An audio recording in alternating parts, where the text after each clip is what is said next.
Hello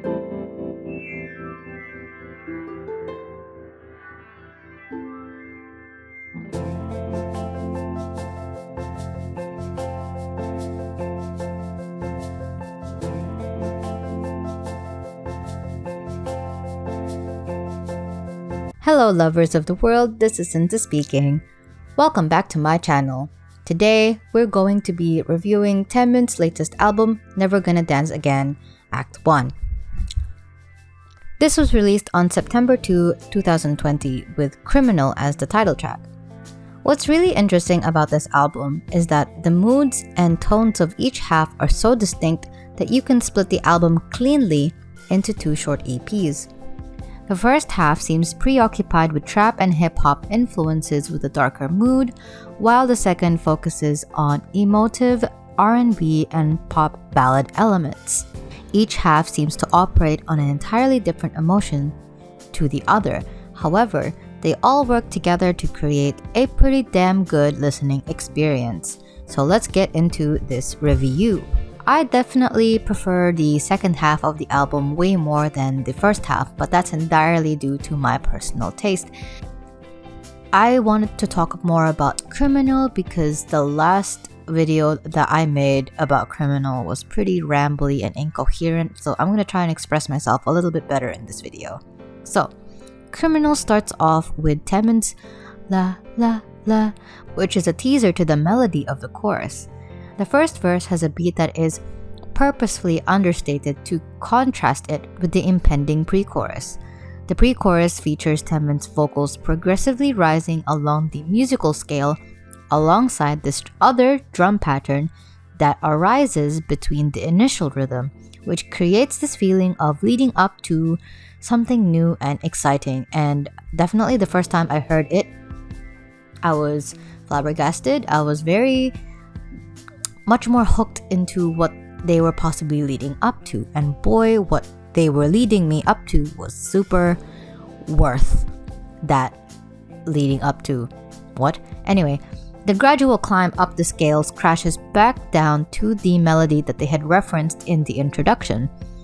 And the chorus itself has these beautiful punchy piano synths that give off a sensual disco vibe. There is also this gorgeous, shimmery sound that peppers throughout the chorus. Now, I don't think this is a flawless song. The song is meant to be sensual and subtle, but there are some places that I do wish they had filled up the space for. For example, in the bridge, they bring back Taemin's La La La from the intro layered on top of these random muffled voices, which to me didn't really contribute anything interesting or new to the song, and I believe they could have used that space for something a little more, I guess, useful or aesthetically pleasing to listen to. I also believe that they could have switched up that final chorus for a good finale. Otherwise though, this is an excellent song, and it makes for a very satisfying comeback. The concept, the music video, the styling, a lot of it is very impeccable. It's very great to see that SM Entertainment realizes that just because Taemin is consistently keeping up with his persona of sensuality, it doesn't mean he has to keep rehashing the same sounds over and over, which is a very real problem that most people end up falling for. However, the songs that come after Criminal don't actually capture my attention as much. Black Rose, for example, is definitely not my thing. I don't like this type of hip-hop / rap usually, and the song itself, the musicality of it, doesn't feel very Taemin-like, if you get what I mean. The dynamic between the rapper's voice and style and Taemin's vocal performance isn't also to my particular taste. The song after that, Strangers, is pretty boring. I don't really find it mentioning. I don't have anything that I can contribute to it in terms of critique. And the song after that, well, let's just say that I'm already not a fan of Latin-inspired songs anyway. So, Waiting For is already at a huge disadvantage. On top of it, I don't find the switch to trap choruses enjoyable at all, and instead think they're a little jarring actually.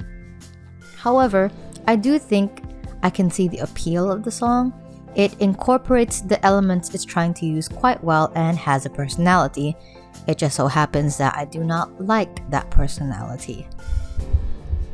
And then Famous sounds like something Sharpay Evans would sing at High School Musical. The verses are actually very, very promising, but then I don't like the choruses. Like, it's pretty a letdown. But every song that comes after Famous, I actually really like. Clockwork, for example, starts off as a slow piano with some tinny synthesizers that almost sound like lasers. The background features the ticking of a clock, and the other beat actually sounds, to me, like fingernails tapping heavily against a wooden surface. It works together to create not only the idea of a clock, but a also specific type of clock. But most importantly, I believe that the sparsity of the instrumentation is giving Taemin's vocals the chance to shine. Or actually, when you think about it, it's really just the illusion of sparsity of the instrumentation, because it feels quite multi-layered, because the choral harmonies in particular highlights the emotions and the colors of his voice, especially when he begins to belt. And that's the time when I think that Taemin is really showing us what he can do. Just Me and You sounds a lot more like something he's done in the past, but in a good way. The rolling hi-hats and snares leans more towards my own personal preference and how I believe or prefer trap influences to be used. The vocal harmonies are also impeccable. They add a lot of depth and volume to the song, and just as the previous song, create layers and levels which make for a very dense listening experience. With all of this going on, the production can be a little overpowering sometimes, but with a musicality like this, I don't find it as cumbersome to get through compared to if it was perhaps a musicality that I don't like. So it all really just comes down to personal preference. NEMO is a really good example of the sign of the times, if that makes sense. Everyone has been really into emulating the sounds, or at least the vibe, of the 1983 Yamaha DX7 piano synthesizer. This song is another example of weaving that sound in to create the feel of a retroistic song. I'm not well versed in this topic, so I will refer to this excellent video by Nerdwriter, which is where I had learned about the piano synthesizer in the first place. Now, Taemin has been no stranger to these slow songs heavily inspired by early 2000s or late 90s R&B. I am personally a huge sucker for the DX7 influenced piano synths, as it gives the song a very warm and tender tone. You can also hear another piano that is present in the second half of the song, which sounds a lot more natural, and these two contrasting piano sounds add a lot of texture together. So you can hear the whole album tends to lean towards a certain kind of production. Dense, layered, textured, sometimes overpowering, but certainly an experience. So to me, Two Kids sticks out quite like a sore thumb in the sense that the musicality is way more pulled back and stripped back compared to the rest of the album. Taemin's vocals are closer to the surface, and they don't have the same sense of multi-layered dimension with the instrumentation that it has, because even the harmonies feel very surface level and feel more like an echo than a supporting voice. Not to say that it's a bad song, but it does end the album on a weird note. However, considering that this was meant to be a pre-release single, it did do the job of throwing the fans off as to the real intention of the actual album. Overall, this was a very, very good and interesting listen. I like that it decided to switch moods so distinctly in the middle. It provides enough content for a fan base who might be hungry for different concepts, while also keeping to a distinct style. I find that I did like the second half way more than the first, but then when I talked to my other friends, they preferred the first half, and that was really interesting because we were all very, very keen for this Taemin album. But it was just nice to see that even though we are loving the same artist, we end up looking for different things from them, and that was just really interesting to see. In the micro level, the songs in their respective half do seem to exist on a world of their own. Therefore, it's an example of Taemin showcasing his versatility and his consistency, while also giving us a journey to go through. So I believe that Never Gonna Dance Again Act 1 is a very good album indeed, and definitely deserves your own personal listening. So let's all wait for the Act 2 to arrive and let me know what you guys think about it. If you'd like to hear more of my thoughts and opinions on things, please feel free to subscribe and comment down below what you thought of the album.